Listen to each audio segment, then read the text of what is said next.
High বন্ধুরা, আজকে চলে এসেছি নতুন একটা রেসিপি নিয়ে। তো দেখতে থাকুন। এটা করার জন্য লাগবে আমার একটা ডিম, হাফ পেঁয়াজ আর দুটো আলু। তো দেখুন আমি আলু এরকম করে কেটে নিয়েছি। আর লাগবে হচ্ছে ম্যাগি। দেখুন আমি কড়াই জল দিয়ে রেখেছি, জলটা আমার গরম হয়ে গেলে এর মধ্যে আমি দিয়ে দেবো একে একে ম্যাগি। তো দেখতে থাকুন, আপনাদের আশা করি ভালো লাগবে। ম্যাগিটা আমার দেওয়া হয়ে গেছে। ম্যাগিটা আস্তে আস্তে ফুটে উঠলে দেখুন এরকম করে একটু জলের মধ্যে নাড়িয়ে চাড়িয়ে নেবেন। এটা 5 মিনিট হলেই হয়ে যাবে। তো ম্যাগিটা আমার হয়ে এসছে, এবার ঢেলে নেব। ঢেলে কড়াইটা আমি বসিয়ে দিলাম। কড়াইটা আমার গরম হয়ে গেলে এর মধ্যে দিয়ে দিতে হবে আমাকে সাদা তেল। এর মধ্যে আমি কোনো সর্ষের তেল ব্যবহার করছি না। তো দেখুন সাদা তেল আমি এর মধ্যে দিয়ে দিয়েছি। তেলটা আমার গরম হয়ে আসলে এর মধ্যে আমি দিয়ে দেব কেটে রাখা পেঁয়াজ।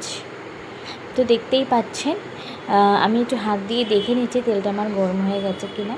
তো এর মধ্যে আমি হাফ পেঁয়াজ দিয়ে দিলাম। দিয়ে পেঁয়াজটা একটু নাড়িয়ে চাড়িয়ে এর মধ্যে আমি দিয়ে দিলাম আলু। এবার আলু আর পেঁয়াজটা ভালো করে আমি একটু নাড়িয়ে চাড়িয়ে নেব। তো দেখুন একে একে আমি আলু দিয়ে দিয়েছি।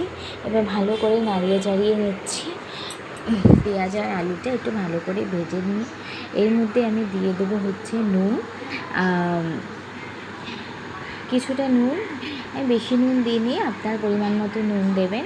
আর কিছুটা পরিমাণের হলুদ। আমি এখানে বেশি হলুদ অ্যাড করছি না, কারণ ম্যাগির যে মশলাটা আমি সেইটা এখানে অ্যাড করব, ওতেই আমার কালার চলে আসবে।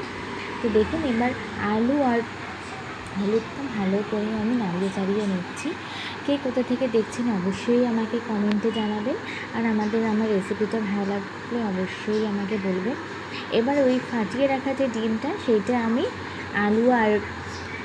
আলুর মধ্যে দিয়ে দিচ্ছি। এবার আলু আর ডিমটা ভালো করে আলুর সাথে মিশিয়ে নিতে হবে। দেখুন আমি কত সুন্দর করে ডিমটা আলুর সাথে মিশিয়ে নিচ্ছি। আমার মেশানো হয়ে গেছে। এবার দিয়ে দিতে হবে সেদ্ধ করা সেই ম্যাগি।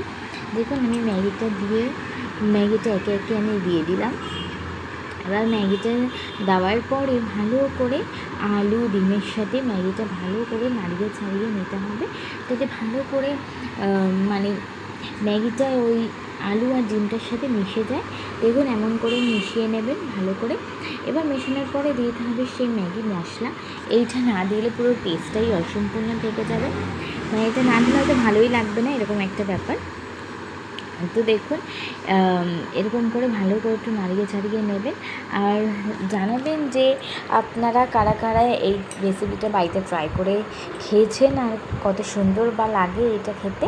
তো দেখুন আমার হয়ে গেছে, কত সুন্দর আমার কালার চলে এসছে, দেখতেই পাচ্ছেন।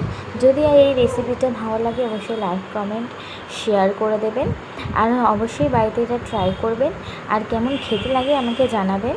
প্লিজ আমার চ্যানেলটা ফলো করে দেবেন। Thank you.